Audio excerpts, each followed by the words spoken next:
is SportsLine.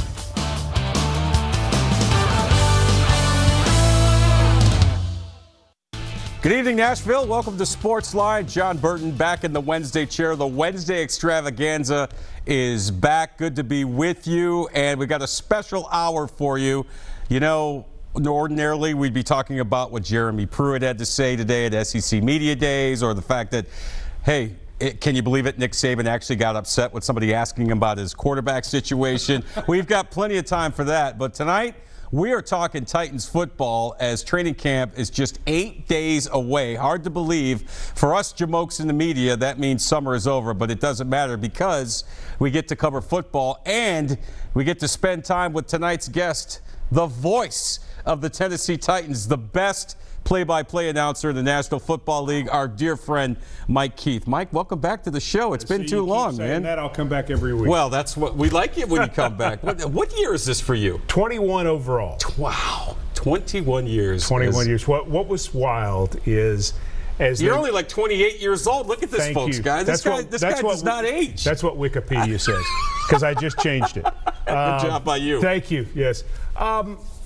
I think what was really wild for me is, so May the 23rd, we're standing downtown, and they're making the announcement about the draft coming to Nashville. And we're going to talk about that at length later in the show. And I looked across the river, and I remembered 20 years ago, almost to the day, starting with the team in a double-wide trailer in Lot M that had been hit by the F3 tornado on April 16th, 1998. Now, they never repaired it because it was only going to be a temporary home. So I thought, coming from this double-wide trailer that had been hit by a big tornado to standing here 20 years later, almost to the day, and seeing what's happened in Nashville and to see what's happened with the NFL franchise and what it means in the community, it's pretty special. I'm very fortunate. Well, you're a big part of that NFL community here in Nashville. I mean, you are the voice. I mean, you're not only the voice of the Tennessee Titans, but you are what the Tennessee Titans would sound like, in my opinion. And I mean,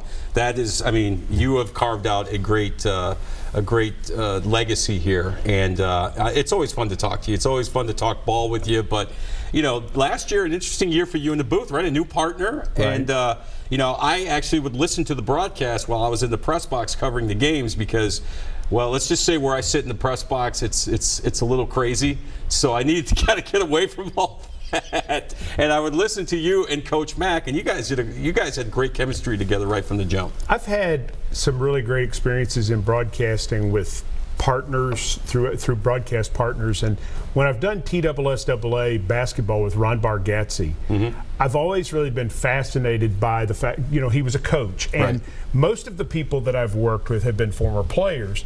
But when Coach B was my partner in basketball, I would learn so much listening to him from that coach's perspective. And then Dave McGinnis comes in last year with the same thing, and it was so different than what I had ever done, and was so interesting because players see the game from such an inside way, and coaches see it from such a 30,000-foot view, so to speak.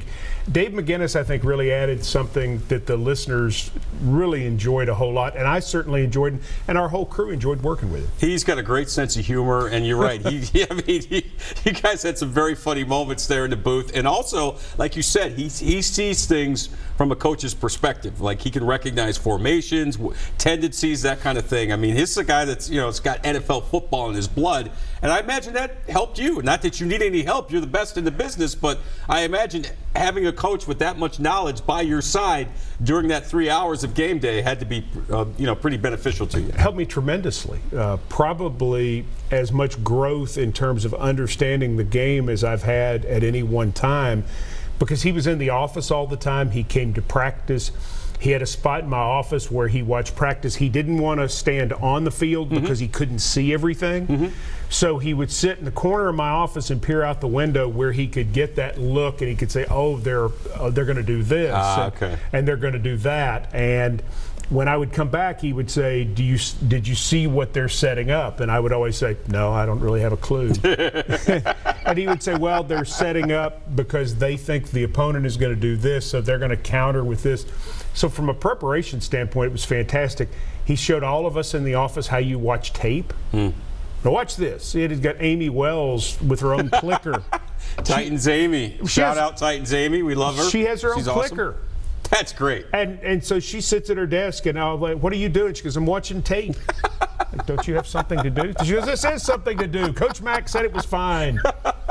Folks, the voice of the Titans, Mike Keith, is here taking your phone calls. You don't mind taking some phone calls tonight? I'd love to. 737-7767. If you have a Titans question for Mike Keith, now's a great time to get it in because he's going to be with us the entire hour. All right, training camp is right around the corner, Mike. Summer's over for us. Yes. Like I said, the good news is it's football. The bad news is not bad news, but you know the fact I'm a summer guy. I get it. I love summer. You know, to me, you know, doing this for as many years as we have. You know, I used to cover the Buffalo Bills, the Pittsburgh Steelers for many years, and now the Titans going into my 7th year. Is that right? Yeah. 7 years? Yeah, it's crazy. I know, time flies. But, you know, you always get that feeling right around the middle of July, like, all right, summer's almost over for you, because once camp starts, it's full speed ahead right through the season and then beyond. Do you still get excited for training camp? Do you still get excited to see a new team come in each year? Yeah, my first year with the team, my family was still living in Knoxville. We hadn't sold our house yet. And so I lived at Tennessee State with the players during training camp. Wow. And they were like, who is this guy walking down to breakfast?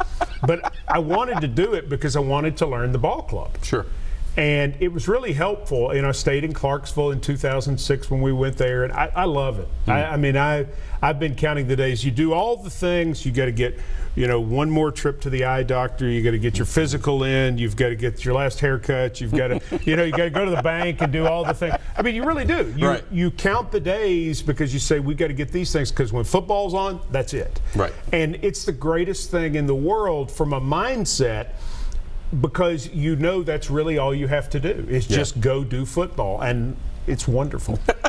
Were you able to take some time off this summer with the family? We got a trip. We got a week in Florida, which was nice, and then got to take a trip to the Great Northwest. My daughter has moved up there. Wow. And so we got to go to Seattle and to Victoria, British Columbia. I hear it's beautiful up there. It's maybe the most fantastic place I've ever been.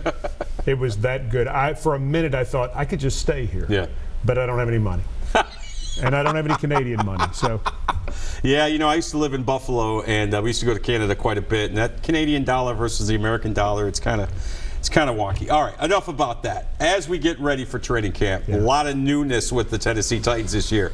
New head coach. Yes. Brand new coaching staff. Yes. New offensive coordinator, Matt LaFleur, who's never called a play in an NFL game before. New defensive coordinator in Dean Pease, a guy that most NFL fans know, was part of a championship team in Baltimore. He's got some pelts on his horse, but man, there's a lot of newness going into this year. I mean, and I think this year is about, you know, you look at the roster, it's a talented roster, much more talented than what we've seen, you know, 4 or 5 years ago. But it's all going to come down to how fast these players pick up this new system and get it down and take it to game day, right? It's not a lot of time to get all that in. The good news, however, is defensively, I don't think they have nearly as far to go in terms of meshing everything. The majority of the defense is back. They added some pieces, and they're veteran players. There's not a lot of young on the defense. And if it is young, it's guys who have played. Right. And so I think the defense may be able to play well enough to give the offense some time. You know, it may take the offense a little bit of time to get exactly where they want to get. And I mean, that doesn't mean they're going to score 3 points a game. It's just to get into the full flow of what Matt LaFleur wants, it may take a little bit of time, and the defense might have to pull them through. The good news is Dean Pease has run a defense like this before. These players are not changing a whole lot from what Dick LeBeau did. There's some tweaks, but it's basically the same thing. A lot of it's just like a nomenclature, right? It's just turning.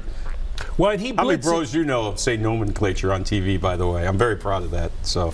Humble brag, not so humble brag. Yeah. Anyway, you were saying, sir. I'm not as good as nomenclature. I had to think about what that meant. The blitzes are a little different. Okay. What he does blitz scheme-wise is different, and they like it. they really like it a lot. I mean, they're like, oh, well, the last defense was fun, and this is fun too. It's like if you're at Universal Studios, you walk from one side of the park and you ride a great roller coaster. You go to the other side of the park, it's like, here's another one. I think that's really exciting for these players. Is they like Dean Pease. I like what he's done too, Vrabel. Having an inside linebacker coach and an outside linebacker coach. It's a little bit of a tweak. That's kind of unique, isn't it? It is, but it's a totally different position. Right. So I like that the outside backers have Shane Bowen, who is going to coach them all the time, and the inside backers have Tyrone McKenzie going to coach them all the time. I think that's also going to be good for Rashad Evans and for players of that ilk to have that guy in terms of teaching them all the time. I think this defense may be really good. Well, I agree with you that, and also the fact that it all comes down to the offense, because I'm sure you heard it. I heard it from Titans fans all season long. This offense. What's going on with this offense? And let's face it. Let's be honest. The big reason why Mike Mularkey isn't here anymore is because of the offense and the lack of production and what they wanted to do with the offense going forward. We don't know. Again, we don't know about. We're going to talk about Mike Vrabel very soon, get your breakdown of what he'll be like as a head coach. But specifically talking about Matt LaFleur, like I said, he kind of rode shotgun with Sean McVay in L.A. last year when they had that incredible offense and they were lighting up the scoreboard. But again, he's never really called a play in an NFL game before. Any concerns about that? Should Titans fans be concerned about that? No. Okay. He is something else. Yeah. He's a special guy.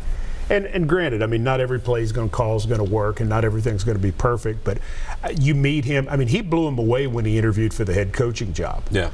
And so when Mike Vrabel's choice initially for offensive coordinator didn't work out, the front office said, John Robinson said, hey, take a look at this.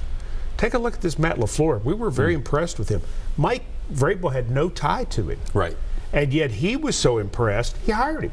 And that tells you a lot about Mike Vrabel, and I think it tells you a lot about Matt LaFleur. Matt LaFleur is going to be a head coach in this league. I think he's just got that it factor about him. I don't have any worry about that whatsoever. And what kind of excites me, too, from our standpoint, historically, he comes from the Shanahan tree. Right.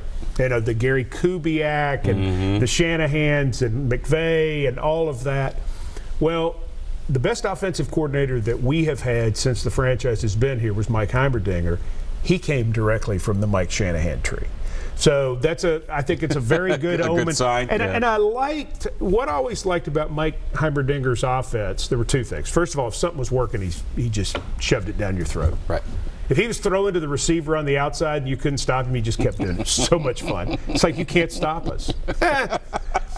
Which I just thought was great. Yeah. And the other part, too, was the way he used different pieces, and there was always sort of a motion with the offense. It was hard to follow. It kept the defense moving all the time. Why is the quarterback rolling this way? He used Steve McNair's mobility inside the pocket, to his advantage. And there's some of what LaFleur wants to do. Not exactly, but there's some of that in there as well.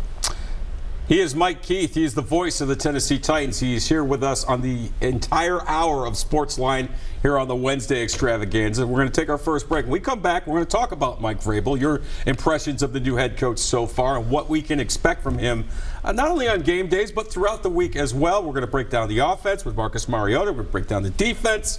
Malcolm Butler's here now. We got a lot to talk about. Well, he's not here. Oh, okay. But he's here. He's with the Titans. Oh, yes. Yeah. Yes, I know. And your phone Number calls. 21. Yes. He made a big play in the Super Bowl a couple He's years pretty ago. good, yeah. It was in all the papers. I don't know if you saw it. It was in all the papers. Yeah. Folks, Mike Keith is here. Your phone calls as well. Stay with us. We're back right after this.